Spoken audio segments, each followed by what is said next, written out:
Hey guys, welcome back to today's video. So today we're going to be looking at the polls from Monday, September 24th and analyzing them and pretty much what they mean for the 2018 midterm elections. So we have a poll from Florida in the Senate race and the governor race, and then a poll from California in the 49th district, and then one from Kansas 3rd, which has some pretty interesting results, along with the 49th district from California.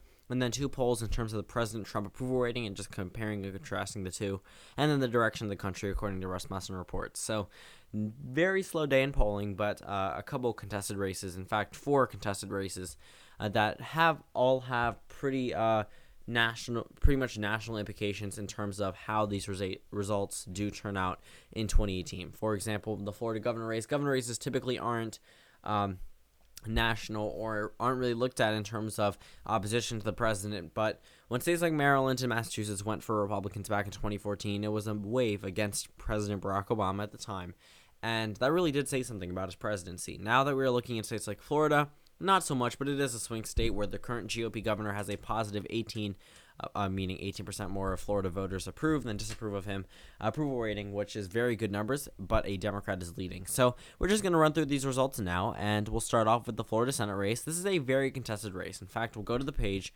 that shows all the polls that were taken in this race. Right now, the current average is Scott plus 0.3, but it has narrowed down from where it was a day ago.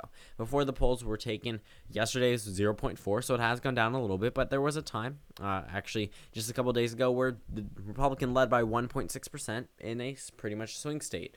Donald Trump did lead here in 2016 in polling, and it was correct, and he did win the state, so that was pretty interesting. But overall, when we look at these numbers, Rick Scott is currently leading by the same margin that Barack Obama won in 2012. This is a Democratic wave year, so Florida flipping to the GOP may seem improbable at the point I guess 3 months ago, but now that we have Rick Scott ahead in polling and we see a number of polls that come out in either ties or Scott plus 2, Scott plus 1, this race has gotten a lot more tricky for the incumbent Democratic senator. So right now this race is currently rated as a toss-up. Before leading into 2018, it was rated as a race that could be leaning Democratic, and now it's gone into the toss-up column. There are times where I do think that this race could go to the GOP, and times I do think it could go to the Democrats. This is a pure toss-up race. I cannot gauge this race for the life of me. There are so many polling firms that are coming out with conflicting data that it's very hard to track each one in terms of accuracy or sampling, whatever. When we look at these numbers, they're all pretty consistent in terms of a close race. We see a tie,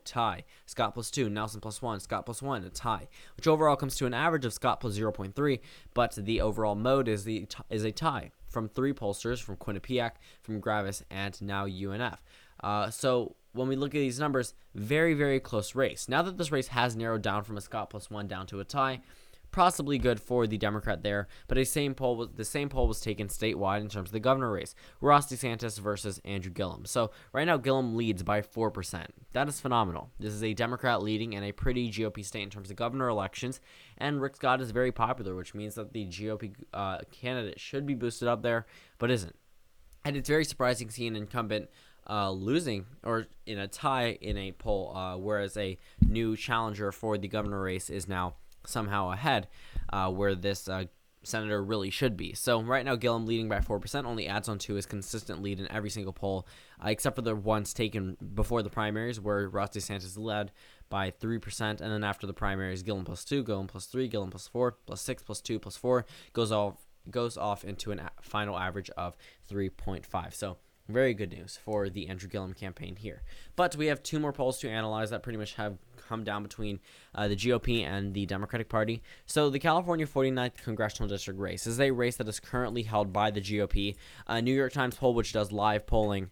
Right now, this race, I believe, is rated as a toss-up according to Real Clear Politics, but the Democrat leads here by 10%. Those are phenomenal numbers. The Democrat leads with 51% of the vote, which means that they don't need to convince any more voters to come to their side in terms of the pool of undecided voters. Leading by 10% is a phenomenal number in a GOP district, which means that this race likely could go to the Democrats by the end of 2018. This could be an outlier, but it is our only data from this district. Another district that we only have one piece of information from, and is this New York Times poll, is the Kansas 3rd District. Now, this is a race held by Kevin Yoder. He's currently going for his re-election bid in 2018, but right now he's behind by 8%. So these numbers are not good at all. Kansas should not be going blue in any of their congressional districts, but now that a Democrat is leading, but not by 1, not by 2, but 8% in this congressional district definitely says a lot, because this race before was rated as not going towards the Democratic Party, possibly landing in the GOP column. It has since shifted into the favor of the Democrats by moving from lean Republican to toss-up, and now by some areas showing this race actually to be won by the Democrat by the end of 2018. So that's pretty much a rundown in terms of Democrat versus Republican polling. Now we can move into the President Trump job approval. So we see 2 conflicting numbers. One is disapprove plus 1, and the other is disapprove plus 16. So Gallup has been pretty consistent with their data, always undervaluing the president's support, whereas Rasmussen report seems to overemphasize or just show too much support for the president. Again, I've always given you the argument that it could be that all the other polls are wrong and Rasmussen is right, or that every other poll is right and Rasmussen is wrong. But overall, looking at this data, definitely 2 conflicting numbers. There is no way that there's disapprove plus 1 nationwide, and there's no way that it's disapprove plus 16.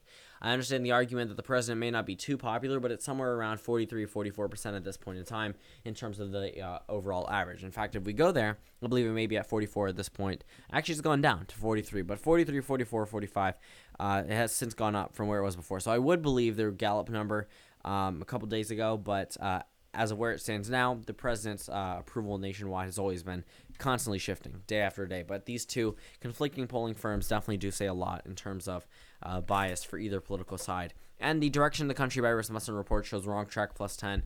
Not much to see there. Those polls really aren't taken too seriously by any national political figures. So that pretty much wraps up our Monday, September 24th polling data analysis. Thank you guys for watching this video. Comment down suggestions below, and I'll see you all tomorrow.